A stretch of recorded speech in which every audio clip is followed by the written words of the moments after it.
નમસ્કાર, અમારી news channel news for Kathiyawad ને લાઈક કરો, શેર કરો અને સબસ્ક્રાઇબ કરો.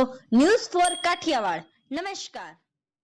જૂનાગઢના ભેંસાણ ખાતે આમ આદમી પાર્ટીના પૂર્વ ધારાસભ્ય ભૂપતભાઈ ભાયાણી અને કેશોદ પૂર્વ ધારાસભ્ય અરવિંદભાઈ લાડાણી સહિત અનેક જિલ્લાના મુખ્ય ભાજપના બળવાખોર કાર્યકરો તથા કોંગ્રેસ અને ભૂપતભાઈ ભાયાણી અને અરવિંદભાઈ સાથે આવેલા અસંખ્ય કાર્યકરોને આજે પ્રદેશ પ્રમુખના હસ્તે ભાજપનો ખેસ પહેરાવી અને ભાજપમાં પ્રવેશ અપાયો હતો. તો બીજી તરફ ભાજપના બળવાખોર કાર્યકરો જ નહીં પરંતુ કોંગ્રેસ જિલ્લાના અનેક મહત્વના હોદ્દેદારોએ પણ આજના કાર્યક્રમમાં આજે ભાજપનો ખેસ પહેરી અને કેસરીઓ ધારણ કર્યો હતો. ત્યારે આ કાર્યકરોના ભાજપમાં પ્રવેશ કાર્યક્રમ બાદ આ તકે પ્રદેશ ભાજપ પ્રમુખ સી.આર. પાટીલે મીડિયા સાથે પણ વાતચીત કરી હતી અને જણાવ્યું હતું કે અડવાણીજી જેવા દેશના સેવાના બેખધારી સેવકને ભારત રત્ન એવોર્ડ મળવો જોઈએ તેવી વડાપ્રધાન લાગણી હતી. ત્યારે તેમને ભારત રત્ન એવોર્ડ મળવો તે ખુશીની વાત છે તેમ તેઓએ આ તકે જણાવ્યું હતું.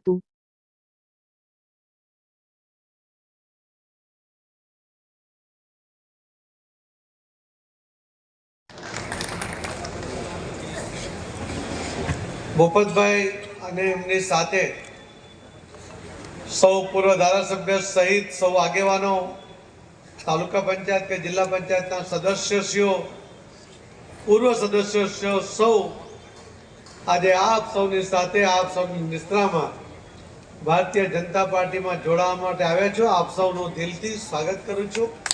ખૂબ ખૂબ આપને અભિનંદન આપું છું. અમારા પૂજ્ય પ્રસન્નદાસ બાપુની ઈચ્છા હતી ઘણા દિવસથી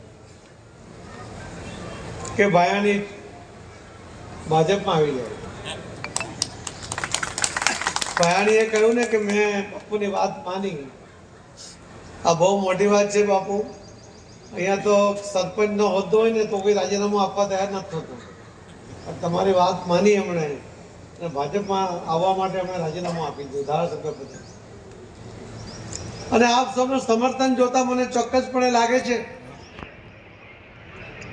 કે અહીં બેઠેલા ને અહીં જોડાયેલા જે આગેવાનો હમણાં હતા એ બધાની જે તાકાત છે એ બધાની તાકાત આજે ભારતીય જનતા પાર્ટીમાં ઉમેરાઈ છે.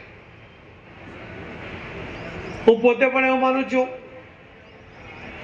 કે આદરણીય પ્રધાનમંત્રી શ્રી નરેન્દ્ર મોદી સાહેબ જે રીતે દેશને આગળ લઈ જઈ રહ્યા છે, ગુજરાતના મુખ્યમંત્રી તરીકે ગુજરાતની પ્રગતિ કર્યા પછી દેશની પ્રગતિ માટે એક પછી એક સોપાન સર કરી રહ્યા છે. કોઈ એક પાર્ટી કે મેનિફેસ્ટોમાં આપેલા વચન પૂર્ણ કરવાની ક્યારેય ચિંતા નથી કરતા, પરંતુ ભારતીય જનતા પાર્ટીની સ્થાપનાથી જેટલા મેનિફેસ્ટો આવ્યા એમાં જેટલા વચનો આપ્યા હતા એ તમામ વચનો પૂર્ણ કરીને મોદી સાહેબે એક વિશ્વાસ ઉભો કર્યો છે. એક એક જીવનની ક્ષણ અને એના શરીરને એમણે આ દેશ માટે, આ દેશના લોકો માટે સમર્પિત કરીને ઘસી નાખ્યું છે. ત્યારે એમના માટે ભારત રત્ન એવોર્ડ એ જરૂર એમને મળવાપાત્ર છે. એના એ અધિકારી છે. આદરણીય પ્રધાનમંત્રી નરેન્દ્ર મોદી સાહેબે એમને ભારત રત્નનો ખિતાબ આપીને એમનું જીવન પણ ધન્ય કર્યું, પણ એમની કદર કરી છે. આદરણીય પ્રધાનમંત્રી નરેન્દ્ર મોદી સાહેબ આ રીતે આવા હીરાઓને શોધીને કે જેમણે દેશ માટે કામ કર્યું હોય એવા લોકોનું સન્માન કરતા હોય છે. આજે અડવાણીના સન્માનને ખૂબ ખૂબ હું અભિનંદન આપું છું અડવાણીજીને અને મોદી સાહેબનો ખૂબ ખૂબ આભાર.